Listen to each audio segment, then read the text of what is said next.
Assalamualaikum warahmatullahi wabarakatuh. Alhamdulillahirabbil alamin wassalatu wassalamu ala asrofil anbiya'i wal mursalin wa ala alihi wa sahbihi ajmain amma ba'du. Pertama-tama marilah kita panjatkan puji dan syukur kepada Allah Subhanahu wa taala sehingga kita bisa bermuajahah meskipun tatap maya. Sholawat beserta salam marilah kita curahkan kepada junjungan kita Nabi besar Muhammad Sallallahu Alaihi Wasallam, kepada para sahabatnya, keluarganya, dan kita selaku umatnya sampai yaumil kiamah nanti. Anak-anakku semua yang Bapak cintai dan Bapak banggakan, yang cantik dan yang tampan, hari ini kita bertemu lagi dan akan membahas tentang materi tentang lebih dekat dengan nama-nama Allah atau kita sering menyebutnya Asmaul Husna. Sebelum ke materi, izinkan saya untuk memperkenalkan diri. Nama saya atau nama Bapak itu adalah Fuad Hambali, SPDI. Bapak mengajar sebagai guru pendidikan agama Islam kelas 5 dan kelas 6 di SDN Situ Gede 4 Kota Bogor, Kecamatan Bogor Barat, Kelurahan Situ Gede. Adapun sebelum kita menginjak ke materi, akan disampaikan capaian pembelajarannya. Capaian pembelajaran dalam materi kali ini adalah yang pertama, peserta didik dapat mengenal Allah melalui Asmaul Husna. Nah, Asmaul Husna ini kalian sudah tahu jumlahnya, kalian sudah tahu artinya, namun kita akan membahas beberapa saja. Jadi, capaian di sini adalah peserta didik dapat mengenal Allah lebih lanjut melalui Asmaul Husna. Lalu, tujuan pembelajarannya dalam materi kali ini ada dua. Yang pertama adalah peserta didik dapat meyakini Asmaul Husna Al-Qawiyyu, Al-Qayyum, Al-Mumit, dan Ba'is. Jadi kita mempelajari 5 Asmaul Husna. Yang pertama adalah Al-Qawiyyu, Al-Qayyum, Al-Mumit, dan Ba'is. Peserta didik itu meyakini. Yang kedua, tujuan dari pembelajarannya yaitu peserta didik dapat menjelaskan makna Asmaul Husna Al-Qawiyyu, Al-Qayyum, Al-Mumit, dan Ba'is. Jadi kalian harus meyakini serta dapat menjelaskan makna dari 5 Asmaul Husna yang akan kali ini kita pelajari bersama-sama. Baik anak-anak, sebelum menginjak ke materi lebih lanjut, kalian apakah tahu apa itu Asmaul Husna? Ya, betul. Asmaul Husna adalah nama-nama Allah yang baik. Nama-nama Allah yang baik. Asma itu nama, Husna itu baik.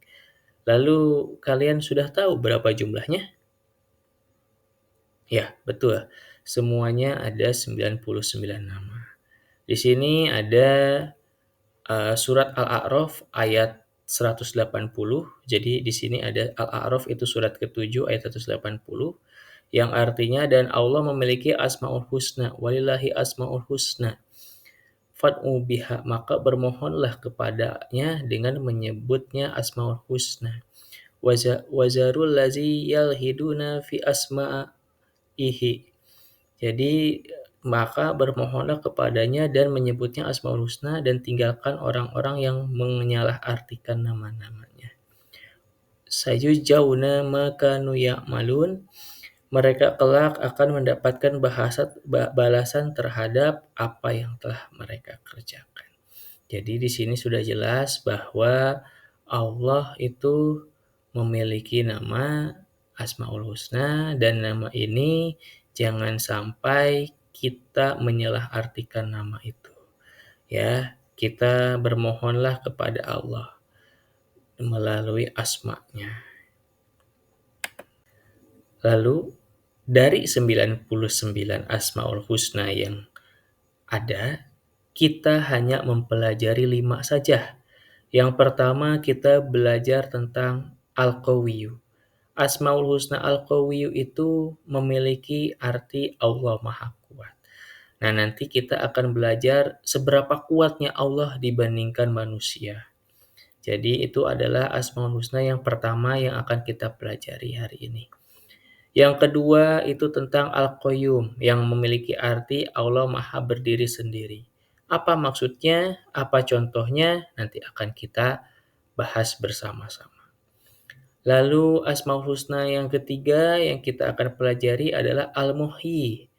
Artinya Allah Maha menghidupkan. Menghidupkan seperti apa? Kita akan membahas sama-sama. Lalu yang keempat, Allah memiliki Asmaul Husna Al-Mumit, yaitu Allah Maha mematikan, ya. Nah, di sini adalah tadi Al-Muhyi itu Allah Maha menghidupkan, sedangkan di sini Allah Maha mematikan. Keduanya saling berkaitan. Dan yang terakhir yang akan kita pelajari adalah Al-Ba'is, yaitu Allah Maha membangkitkan. Membangkitkan seperti apa? Nanti akan kita pelajari bersama-sama. Baik anak-anak, kita masuk ke dalam materi Asmaul Husna yang pertama yang kita pelajari hari ini yaitu tentang Al-Qawiyyu yang memiliki arti Allah Maha Kuat. Kekuatan manusia terbatas sedangkan Allah tidak terbatas. Kalian sebelum ke materi kalian melihat mungkin pesta olahraga terbesar di dunia yang ada di Paris yaitu Olimpiade, bahwa atlet Indonesia mendapatkan medali emas di cabang angkat besi ya gitu. Nah, itu adalah kekuatan atau power manusia yang sebetulnya memiliki keterbatasan. Namun Allah lebih dari itu.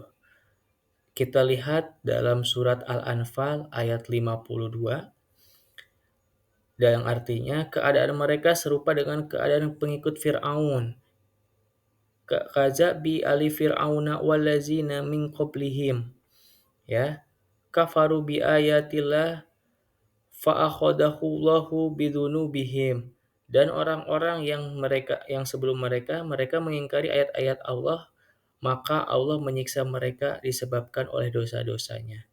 Innallaha qawiyyun syadidul iqab. Sungguh Allah Maha kuat lagi sangat keras siksanya. Nah, ini adalah contoh di mana peristiwa bahwa pengikut-pengikut Fir'aun ini sangat mengingkari dan tidak mau beriman pada Allah. Maka apa sejatinya? Maka di sini dijelaskan bahwa Allah Maha Kuat sangat keras siksanya. Nah, siksanya seperti apa? Wallahu alam ya. Yang jelas kita tahu bahwa Allah ini Maha Kuat, tidak ada yang mengetahui batasan kekuasaan Allah, sehingga kita haruslah beriman, bertakwa, dan meyakini bahwa Allah adalah Tuhan semesta alam. Lalu, apa saja contoh dalam kehidupan sehari-hari dari Asmaul Husna Al-Qawiyyu ini? Setidaknya ada 3. Yang pertama adalah jika memiliki kecukupan harta, maka bantulah yang lemah atau miskin. Nah, nanti ya kalian sudah besar. Allah titipkan rezeki pada kalian, harta yang melimpah, kalian bisa membantu saudara-saudara kita yang lemah dalam segi ekonomi, ya. Atau misalnya kalian memiliki kecukupan harta sekarang, dari kelebihan uang jajan atau baju atau barang, kalian bisa membantu teman-teman kalian yang kurang beruntung. Yang kedua, tidak memamerkan harta di depan orang miskin. Nah, jika kita Allah kehendaki memiliki harta berlebih, kita tidak boleh menyombongkannya, bahkan memakai atau memamer-mamerkan harta di depan orang-orang miskin. Karena harta tersebut adalah merupakan titipan dari Allah Subhanahu wa taala. Dan yang ketiga, amalkan ilmu-ilmu dan tidak pamer terhadap yang lebih rendah. Nah, ini adalah konteks di mana kalian proses belajar di kelas.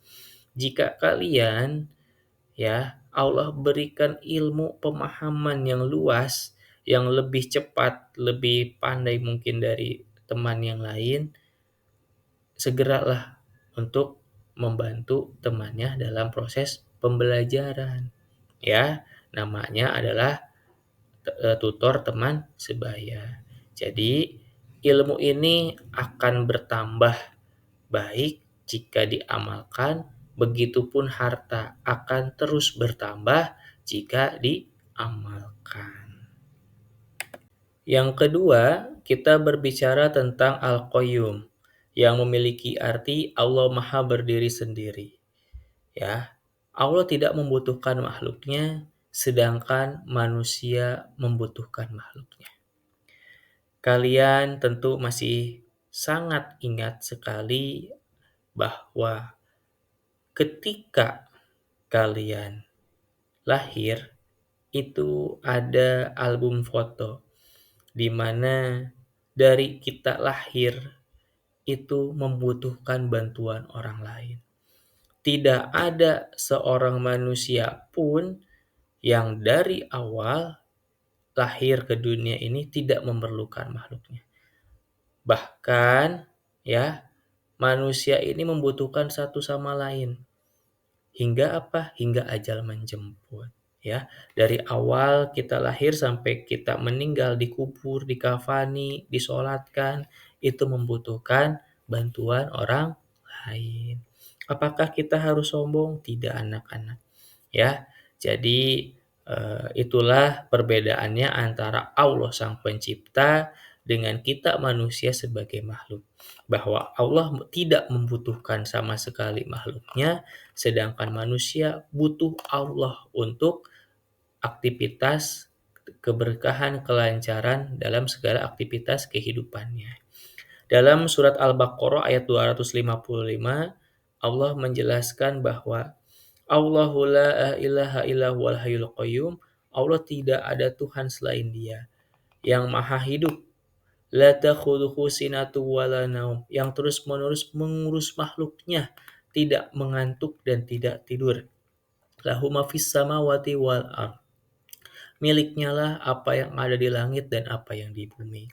Nah, inilah tadi Bapak bilang bahwa manusia tidak membutuhkan manusia membutuhkan Allah, sedangkan Allah itu tidak membutuhkan. Berbedanya di mana di sini?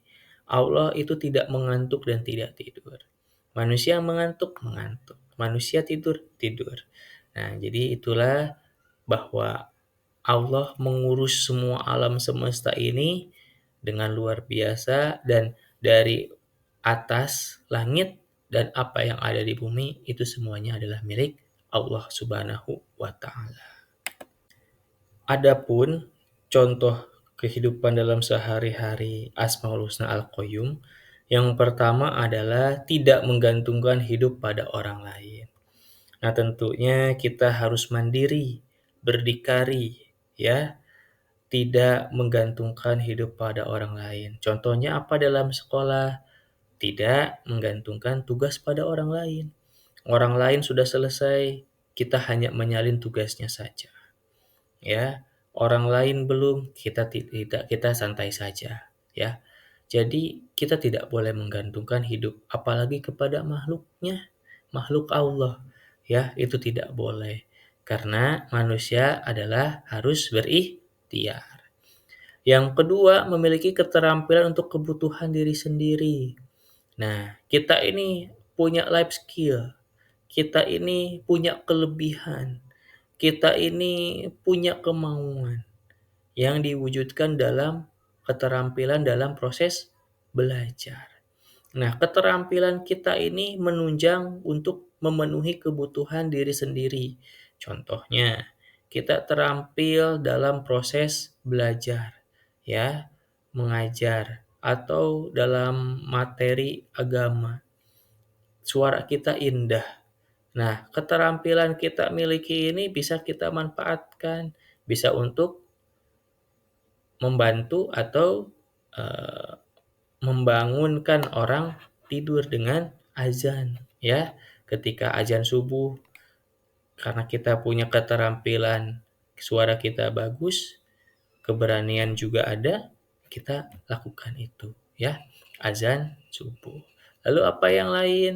Ya keterampilan, contoh memasak ya, ibumu jago atau pandai sekali dalam memasak, ya itulah bisa membuka usaha dalam bidang makanan. Pangkas rambut, bisa juga membuka untuk pangkas rambut.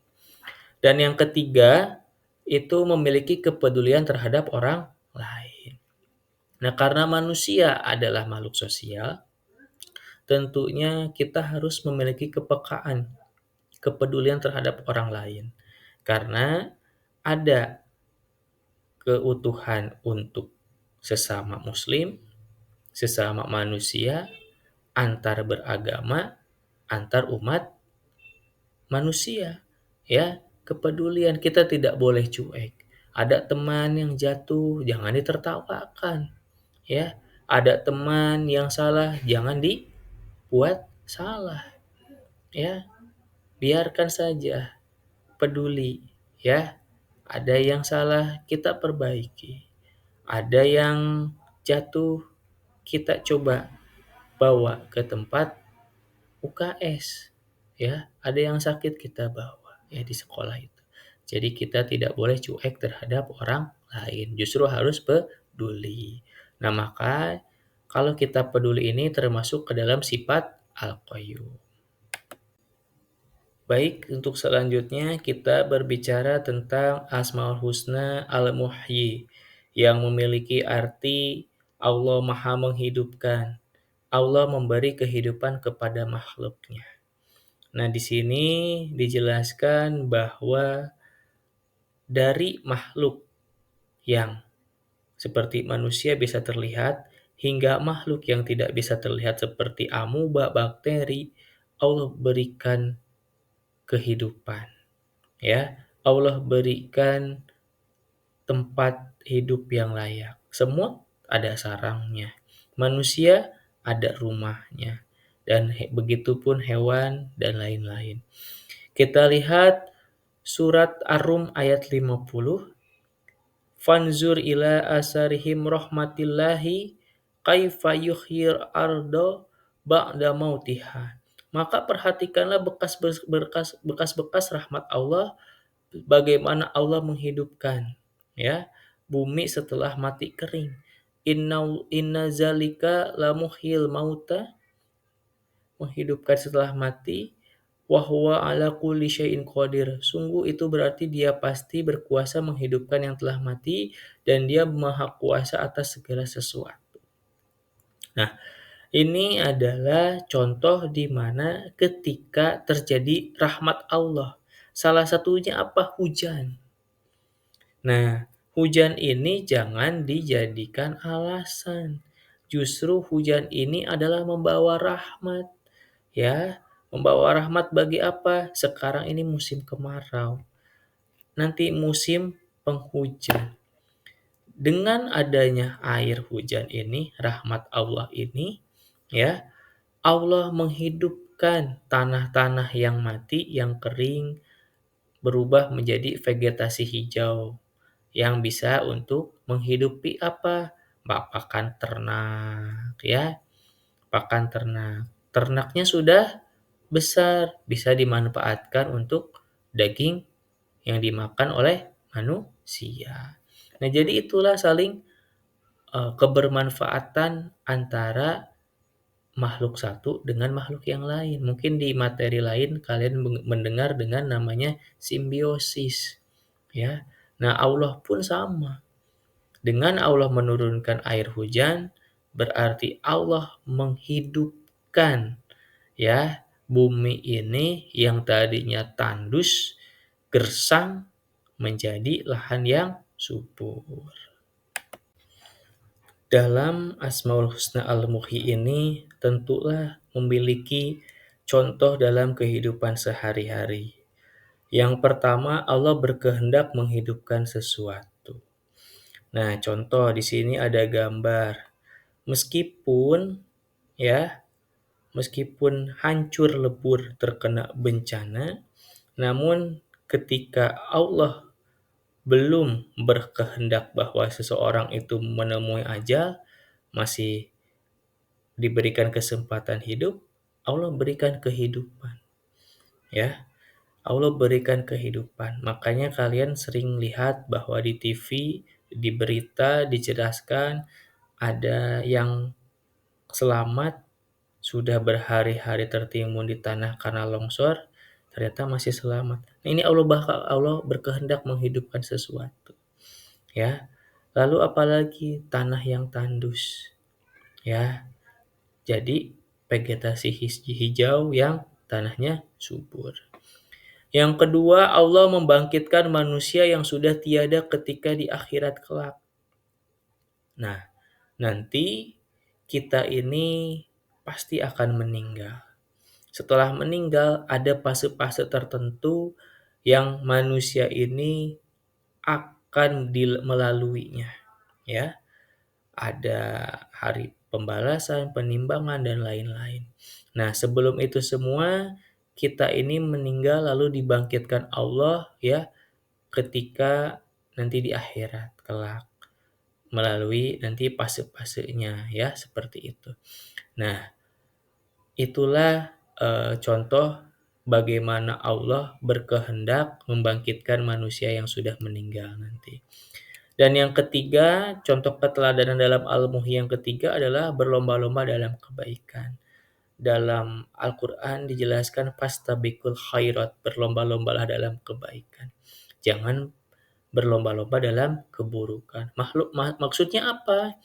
Maksudnya adalah ketika seseorang lain melihat orang lain melakukan kebaikan, ada tergerak hatinya untuk mengikuti. Ya, ada orang lain sholat di masjid. Wah, ada yang sholat di masjid nih, aku harus ikut. Tapi ingat, niatnya karena Allah. Ya, jadi jangan sampai apa? Tertinggal dari orang lain dalam hal kebaikan. Justru yang dicontoh itu kebaikannya, bukan keburukannya.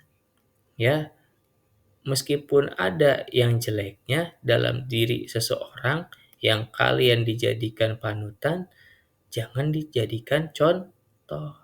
Justru kebaikannya lah yang dicontoh.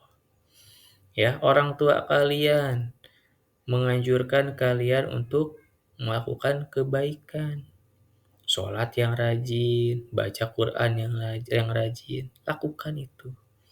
Ya, karena kita tidak tahu kapan ajal menjemput, kita tidak tahu amal mana yang Allah terima, sehingga kita harus berlomba-lomba dalam kebaikan dan tentunya niatnya semata-mata karena Allah Subhanahu wa taala. Oke, di Asmaul Husna yang keempat, kita akan berbicara tentang Al-Mumit, ya. Al-Mumit adalah memiliki pengertian Allah Maha Mematikan. Allah berkuasa terhadap kematian makhluknya, ya. Jadi kalian sering lihat ada orang yang meninggal. Bagaimana orang itu sakaratul maut, atau bahkan kalian sampai hingga di pemakaman. Itu adalah proses yang bakal nanti kita juga akan melaluinya. Entah kapan, kita tidak ada yang tahu. Oleh siapa? Oleh makhluknya yang bernama malaikat, yang ditugaskan untuk mencabut nyawa manusia, yaitu malaikat Ijroil, ya. Nah, dalam surat Ghafir ayat 11, ya, yang artinya mereka menjawab, "Ya Tuhan kami, Engkau telah mematikan kami 2 kali dan telah menghidupkan kami 2 kali pula. Lalu kami mengakui dosa-dosa kami, maka adakah jalan bagi kami untuk keluar dari neraka?" Nah, ini adalah percakapan antara Allah dengan makhluk Allah yang di semasa hidupnya sangat ingkar. Ya, ini sudah dimasukkan ke dalam nerakanya Allah, mereka ingin sekali untuk keluar dari siksa neraka ini dan sudah mengakui dosa-dosa mereka. Dari ayat ini kita belajar bahwa kematian itu pasti akan datang dan kita harus mempersiapkannya, ya.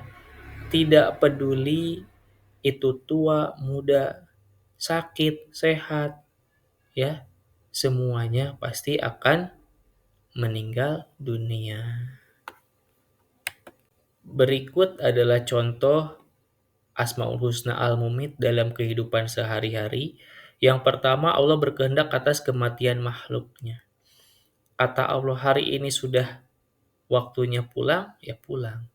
Tidak bisa dimajukan dan bisa dimundurkan, ya. Tidak bisa digantikan dengan yang lain. Allah berkehendak, ya, berkehendak atas kematian makhluknya, semua makhluknya. Karena di lauh mahfuznya Allah itu tertulis semuanya, kapan jodohnya, kapan meninggalnya, rizkinya, dan lain-lain.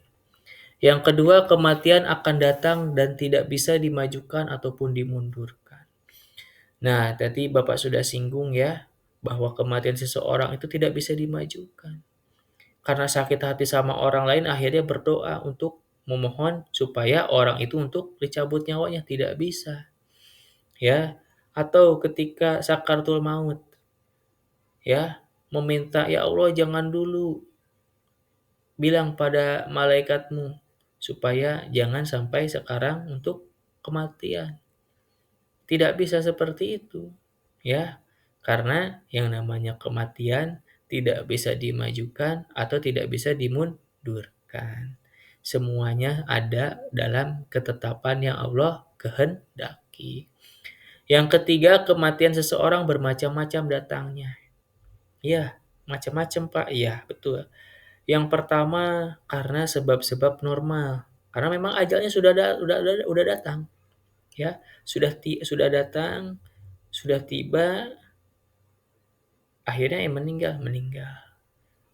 Ada yang Allah berikan sakit dulu, baru meninggal. Ada yang sebabnya karena kecelakaan. Naik kendaraan di jalan kecelakaan, meninggal.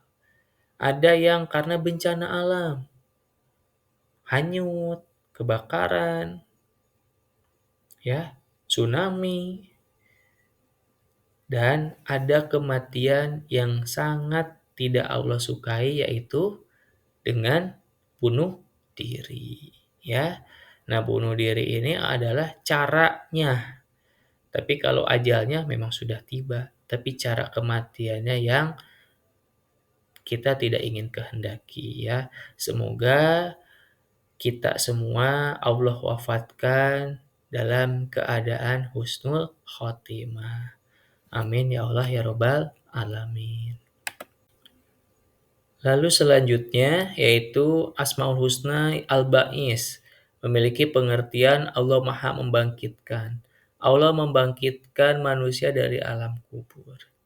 Dalam surat Al-An'am ayat 60 yang artinya, dan dialah yang menidurkan kamu pada malam hari dan dia mengetahui apa yang kamu kerjakan pada siang hari. Kemudian dia membangunkanmu pada siang hari untuk disempurnakan umurmu yang telah ditetapkan.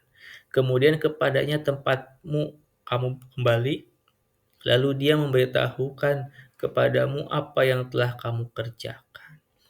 Nah, di sini ketika malam hari Allah menidurkan kita.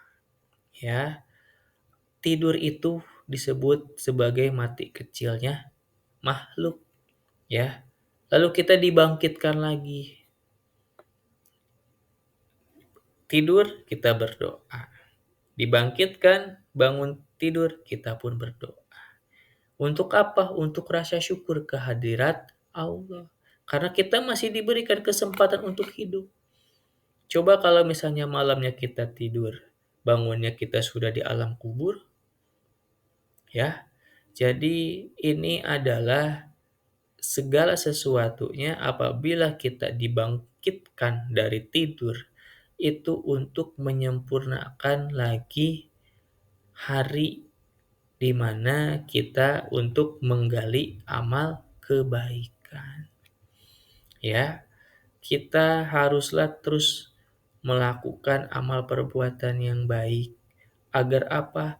Agar kita nanti kelak kembali, kita memiliki bekal amal kebaikan yang cukup untuk kita nanti pulang nanti ya.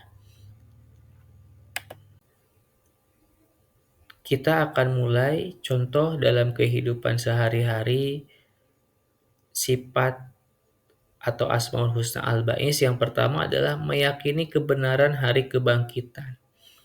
Nah, kita harus yakin bahwa salah satu hari kiamat adalah hari kebangkitan. Kita dibangkitkan, meninggal kita bangkit lagi. Jangankan dulu meninggal, hari ini malam hari, besok pagi kita dibangkitkan dari tidur. Kita harus yakin bahwa itu adalah contoh kebangkitan nanti kita pada saat hari kiamat. Kita harus yakin akan kebenaran itu. Yang kedua, peduli untuk menghidupkan orang lain dengan mengamalkan ilmu yang bermanfaat. Ada 3 amal yang tidak akan putus meskipun kita sudah meninggal. Yang pertama, ilmu yang bermanfaat. Yang kedua, amal sedekah jariyah. Dan yang ketiga, doa anak kecil doa anak soleh yang mendoakan kedua orang tuanya. Nah, salah satunya adalah kita mengamalkan ilmu yang bermanfaat, berarti kita menghidupkan orang lain. Contoh, kita unggul dalam pembelajaran. Kita membantu teman kita, peduli kepada teman kita yang belum lancar dalam proses belajar. Kita bantu, teman itu bisa. Nah, itu sama saja kita peduli terhadap kehidupan orang lain. Dan insya Allah ilmunya tetap mengalir. Dan yang ketiga, terbiasa menanamkan rasa percaya diri dan semangat juang pada orang lain. Terkadang kita melakukan segala sesuatu pasti ada malasnya. Nah, malas itu merupakan segala sesuatu yang dapat menghambat kemajuan kita dalam menggapai cita-cita.